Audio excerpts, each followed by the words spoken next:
All right, tonight we're going to talk about Module 7 and a few things dealing with negative exponents and scientific notation. So I just want to go through to make sure we understand. All right. First off, what a to the negative n means and 1 over a to the negative n. When it's a negative exponent, all you're going to do is rewrite it as a fraction with the positive. So a to the negative n gets rewritten as 1 over a to the n, and 1 over a to the negative n reverses and just becomes a to the n. All right, so if I'm looking at, let's say, 5 to the negative third, all right, realize that that's not a negative number, and all we're going to do is rewrite that as 1 over 5 to the third.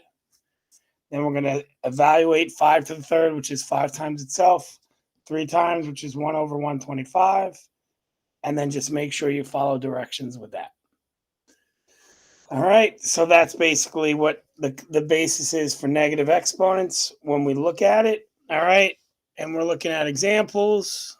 All right, 5. Look, make sure you pay attention to parentheses. 5y to the negative 2 is 1 over 5y squared. Oh, I would mark that wrong because guess what? The 5 isn't under it. So pay attention to that. The 5 has no impact on the exponent. It's not being raised. So the 5 stays up here, and the y squared is the only thing that goes in the denominator. If you want to put the 5 underneath as well, then you have to put it in parentheses, and that becomes 1 over 5y. Remember, the whole thing is squared, and at the end of the day, the final answer would be 1 over 25y squared. All right, and then they went into scientific notation. Scientific notation has a large impact with zeros. We're taking large and small numbers and rewriting them. All right, remember, your number is going to be between 1 and 10, greater than or equal to 1, but less than 10. In other words, you can only have one digit to the left of the decimal point. So then I got 3 zeros. Another 3 is 6. Another 3 is 9. And then 2 more place values is 10 and 11. So that means my exponent is 11.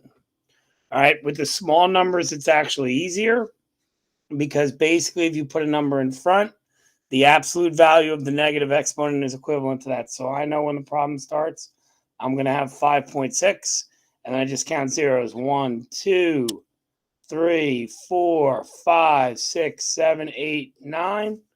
So that's going to be 5.6 times 10 to the negative 9. All right, so if you include what we call the lead zero, again, it's equal to the absolute value of that.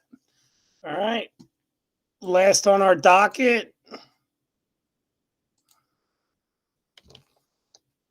Last on our docket is dealing with some operations and just a little bit of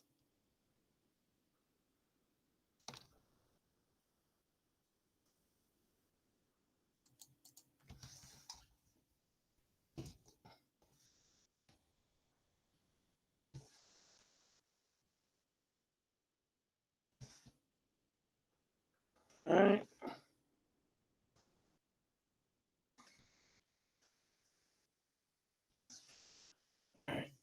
So basically, if we're looking at multiplication, 4 times 10 to the 4th times 3 times 10 to the 5th, treat the lead numbers as regular multiplication. 4 times 3 is 12. With the exponents, use your law of exponents. So we're going to add them. 12 times 10 to the 9th. The problem is 12 is too big, so that's going to be 1.2 times 10 to the 10th. So if you have to make the number smaller to compensate, the exponent gets bigger. All right.